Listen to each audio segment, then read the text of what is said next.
15 సంవత్సరాల అనుభవం ఆంధ్ర, తెలంగాణ, కర్ణాటక, తమిళనాడులో లక్షల మంది నమ్మకమైన కస్టమర్ల సంతోషాలకు నిలయమైన మీ నివాసానికి అందమైన చిరునామా.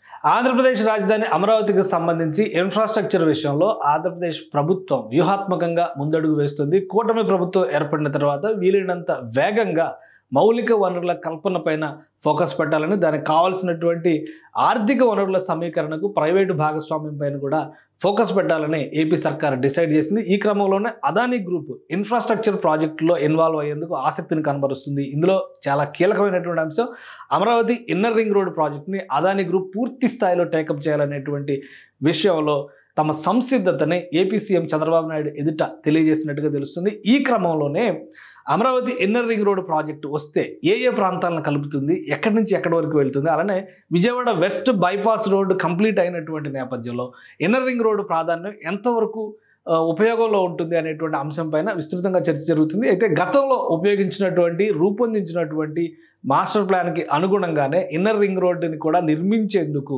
అదానీ గ్రూప్ సంసిద్ధత వ్యక్తం చేసినట్టుగా తెలుస్తుంది. ఈ నేపథ్యంలో 2017-18లో ఏ మార్గాల గుండా ఇన్నర్ రింగ్ రోడ్డు వెళ్తుంది అనేటువంటి విషయంలో ప్రభుత్వం క్లారిటీ ఇచ్చింది.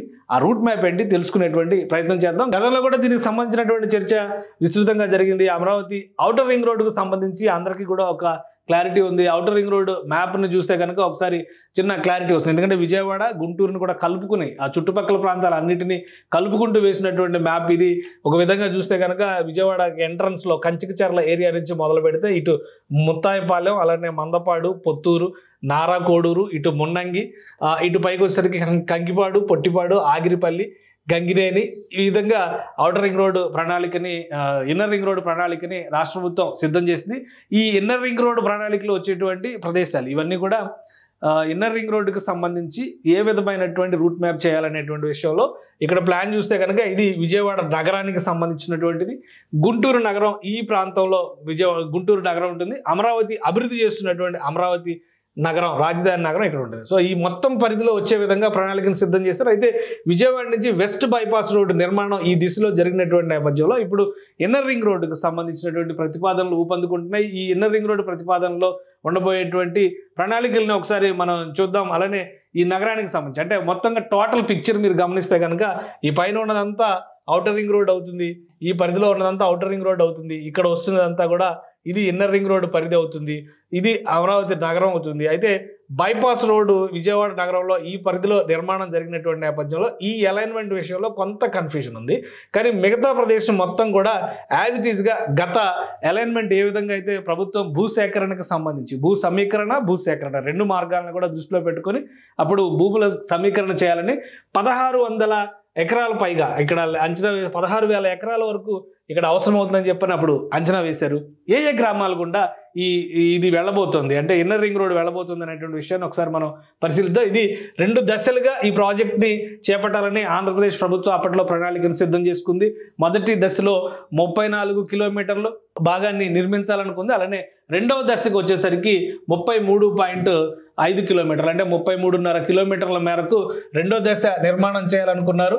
మొదటి దశకు సంబంధించి 34 కిలోమీటర్ల మొదటి దశకు సంబంధించినటువంటి నిర్మాణం. సో ఈ క్రమంలో చూస్తే ఇక్కడ కృష్ణా జిల్లా పరిధిలో, ఉమ్మడి కృష్ణా జిల్లా పరిధిలో చూస్తే ఇప్పుడు ప్రస్తుతం ఎన్టీఆర్ జిల్లాగా మారింది. అక్కడ ఆ పరిధిలో చూస్తే కేతనకొండ, కొటికలపూడి, దాములూరు ఈ ప్రదేశాల్లో నుంచి అవసరమైనటువంటి భూమి 42 ఎకరాలు, 30 ఎకరాలు, 15 ఎకరాలు సేకరించాలనేటువంటి టార్గెట్ని అప్పట్లో ఫిక్స్ చేసుకుంది. ఇక గుంటూరు జిల్లా పరిధిలో చూస్తే కనుక హరిశ్చంద్రపురంలో 18 ఎకరాలు, వైకుంఠపురంలో 51 ఎకరాలు, వడ్డమాన్లో 85 ఎకరాలు, ఎండ్రాయిలో 5 ఎకరాలు, అనంతవరంలో 19 ఎకరాలు, కర్లపూడిలో 124 ఎకరాలు, నెక్కలులో 5 ఎకరాలు, మోతడకలో 6 ఎకరాలు, పెదపరిమిలో 111 ఎకరాలు, తాడికొండలో 165 ఎకరాలు, అలానే కంతేరులో 51 ఎకరాలు, కాజాలో 56 ఎకరాలు, చిన్నకాకానిలో 40 ఎకరాలు. ఇవన్నీ కూడా ఫస్ట్ ఫేజ్లో చేయాల్సినటువంటి భూసేకరణ కింద ప్రభుత్వం అప్పట్లో అంచనా వేసింది.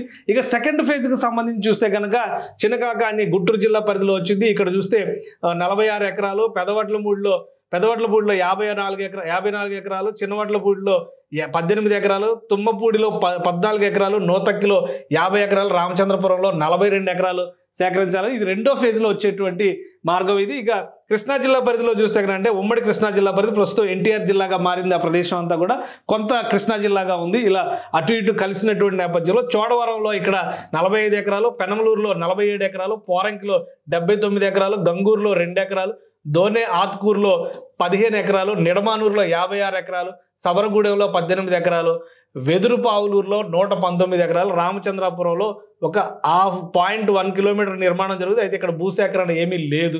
సో ఇది 2 ఫేజులుగా అప్పుడు రాష్ట్ర ప్రభుత్వం అంచనా వేసినటువంటి ప్రణాళిక. ఈ భూసేకరణకు సంబంధించి అప్పట్లో నోటిఫికేషన్ వెలువరించేటువంటి దశలోనే ప్రభుత్వం మారడం జరిగింది. ఆ తర్వాత ఆ అలైన్మెంట్స్ అన్నీ కూడా ఆగిపోయినాయి. ఈ తర్వాత జరిగినటువంటి పరిణామాల్లో ఎవరు ఊహించిన విధంగా జరిగినటువంటి పరిణామం ఏంటంటే అలైన్మెంట్తో సంబంధం లేకుండా వెస్ట్ బైపాస్ రోడ్డు నిర్మాణం జరిగింది. సో ఇప్పుడు అదానీ గ్రూపు తెరపైకి వచ్చినటువంటి నేపథ్యంలో ఈ 2 ప్యాకేజీలని యాజ్ ఇట్ ఈస్గా ఎటువంటి మార్పులు లేకుండా, స్వల్ప మార్పులు మినహా పెద్దగా మార్పులు చేర్పులు లేకుండా ఈ 2 ప్యాకేజీల నిర్మాణానికి కూడా సంసిద్ధత వ్యక్తం చేసినట్టుగా తెలుస్తుంది. అన్నీ కలిసి వస్తే 1-2 నెలల్లో శంకుస్థాపన చేయాలంటే భూమి పూజ చేయడం ద్వారా పనులు ప్రారంభించాలని కూడా రాష్ట్ర ప్రభుత్వం సంకల్పించుకుంది. నవంబర్, డిసెంబర్ నెలల్లో అమరావతికి సంబంధించినటువంటి పెండింగ్ అంటే ఆల్రెడీ 80-90% అయినటువంటి భవనాలకు సంబంధించిన పనులు కొనసాగుతూనే ఉన్నాయి.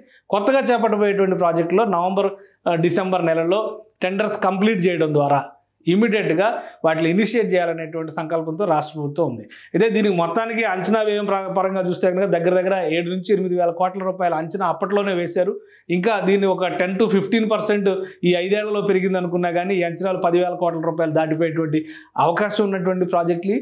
వీటన్నిటిని కూడా ప్రైవేటు భాగస్వామ్యంతోనే నిర్మాణం చేయడానికి రాష్ట్ర ప్రభుత్వం ఆసక్తిగా ఉంది. అదానీ గ్రూప్ పూర్తి స్థాయిలో స్వచ్ఛందంగా తాము నిర్మించడానికి సంసిద్ధంగా ఉన్నామనేటువంటి ప్రకటన రాష్ట్ర ప్రభుత్వంతో ముఖ్యంగా చంద్రబాబు నాయుడుతో భేటీ సందర్భంలో తెలియజేసింది.